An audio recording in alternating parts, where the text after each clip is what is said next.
ప్రజా ప్రభుత్వం ఇచ్చిన 6 గ్యారెంటీలలో గర్వంగా నేను చెప్తున్న అధ్యక్ష 5 హామీలను ఈరోజు అమలు చేసి తకిమ హామీలను కూడా 100% అమలు చేసి తీర్తమని ఒక భరోసా ఒక ధైర్యాన్ని ఈరోజు ఏదైతే ప్రజాభవన్లో కానీ సెక్రటేరియట్లో కానీ మంత్రులు కానీ మా గౌరవ ముఖ్యమంత్రి గారు కానీ ఉప ముఖ్యమంత్రి గారు కానీ అధికారులందరూ కూడా ఎప్పటికప్పుడు భరోసాని కల్పిస్తున్నాం. అవును 2-3 విషయాలలో రేషన్ కార్డులు కానీ ఇందిరా మిల్ల విషయాల్లో కానీ ఏ కళతోటి కాంక్షతోటి నీళ్లు నిధులు నియామకాలు ఈ మూడింటితోటి తెలంగాణ రాష్ట్రం ఏర్పడింది అధ్యక్ష. ఈరోజు నీళ్ళ పేరుట కాళేశ్వరం మనం చూసాం అధ్యక్ష, స్కామ్ అయిపోయింది.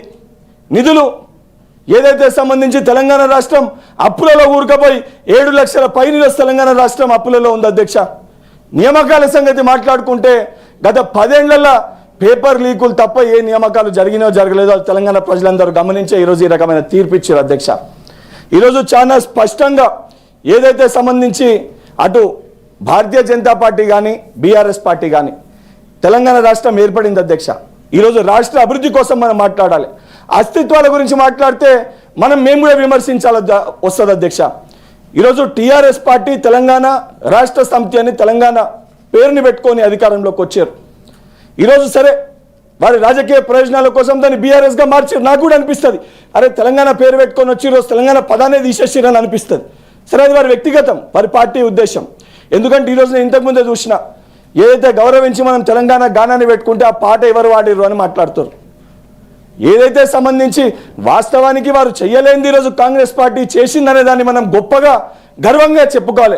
కానీ ఎందుకు మాట్లాడారంటే నేను కూడా అడగాల్సి వస్తుంది. మరి తెలంగాణతోటి 10 ఏళ్ళ అధికారంలో ఉన్నారు, ఆ తెలంగాణ పదాన్ని తీసేసి మరి తెలంగాణను అగౌరవపరిచిరని నాకు కూడా చెప్పాల్సి వస్తుంది అధ్యక్ష. కానీ వారి వ్యక్తిగత అభిప్రాయం వారి పార్టీ నిర్ణయం కాబట్టి నేను అంశాలకు పోతలేను అధ్యక్ష.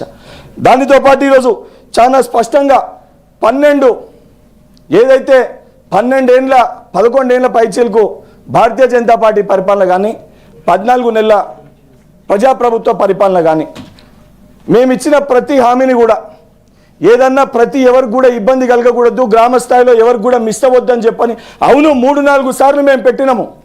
3-4 సార్లు ఏదైతే వారికి సంబంధించి రిపోర్ట్ తెప్పించుకున్నాము. ఎక్కడన్నా ఒకరిద్దరు మిస్ అయిపోతారేమో, అర్హత పొందిన వాళ్ళు మిస్ అవుతారేమో, లేదా అప్లై చేసడంలో ఆన్లైన్లో తప్పులు జరిగినాయేమో, లేదా ఏదైనా అధికారి పొరపాటు వల్ల ఎవరికన్నా ఆ స్కీమ్ లబ్ధి చేకూర్చదని చెప్పని మళ్ళీ ఒకసారి గ్రామ సభలు పెట్టి ఏదైతే ప్రజాప్రభుత్వం కదా అధ్యక్ష, గ్రామ సభలు పెట్టి ప్రజల దగ్గరికి వెళ్ళే అభిప్రాయం తీసుకోవాల్సింది. ఏదైతే 10 ఏళ్ళుగా ఒక్కసారి గ్రామ సభల్ని నిర్వహించలే, ఈరోజు మేము గ్రామ సభల్ని నిర్వహించి అభిప్రాయాలు సేకరిస్తే కూడా ఎన్నిసార్లు సేకరిస్తారు, దేనికి సేకరిస్తారు అని చెప్పి విమర్శలు చేస్తున్నారు అధ్యక్ష.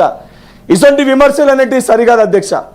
ఎందుకంటే మాకు చిత్తశుద్ధి ఉంది, ఎవరికైనా రాకపోయినా ప్రశ్నించాలి, అడగాలి, అడిగిన దాన్ని కూడా ఆ ఒక లిస్టులో చేర్చాలని ఒక చిత్తశుద్ధి ప్రభుత్వానికి ఉంది కాబట్టి గ్రామ సభలను ఏర్పాటు చేశారు. ఇంతకుముందే ఒక విషయం పైన ఏదైతే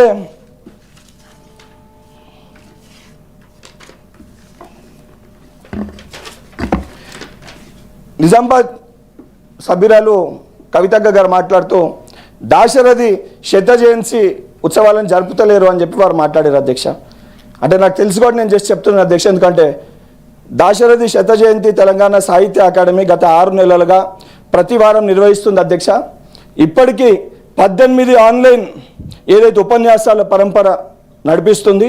ఇంకా జూలై దాకా కూడా ఇది కొనసాగుతుంది అధ్యక్ష. ఎందుకంటే మనం చట్టసభల్లో మాట్లాడినప్పుడు సభ్యులుగా వాస్తవాలు ఏంది, జరిగేదాన్ని జరగట్లేదని చెప్పి తెలుసుకోకుండా మనం మాట్లాడడం అనేది సరికాదు అధ్యక్ష. అండ్ 100% ఈరోజు పార్టీలు ఏమన్నా ఉండనివ్వండి, ఇక్కడ ప్రజలు తెలంగాణ రాష్ట్ర అభివృద్ధి కోసము కంకణబద్దులై మనం అందరం కూడా కలిసి నడవాలి, నడుం బిగించాలి, తెలంగాణ రాష్ట్రాన్ని డెవలప్ చేసుకోవాలి.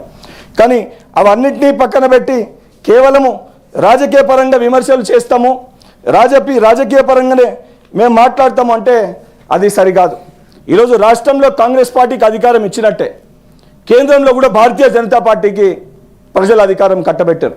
Telangana is also part of India, వారికి కూడా మనకి నిధి ఇవ్వాల్సిన బాధ్యత ఉంది. మన దగ్గర మెట్రోకి నిధులు శాంక్షన్ చేయాలి, మనకి రీజనల్ రింగ్ రోడ్కి నిధులు శాంక్షన్ చేయాలి, మన మూసీని మనం డెవలప్ చేసుకోనికి శాంక్షన్ చేయాలి.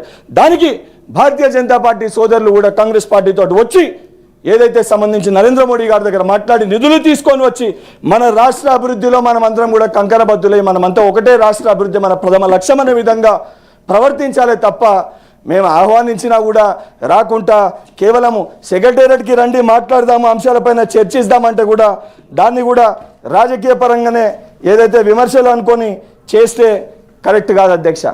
దానితో పాటు బీసీ సంబంధించి పదే పదే ఈ సర్వే తప్పు, ఇది తప్పు, అది తప్పు అని చెప్పి అందరూ ప్రస్తావిస్తున్నారు అధ్యక్ష, రాజకీయ విమర్శలు చేస్తారు.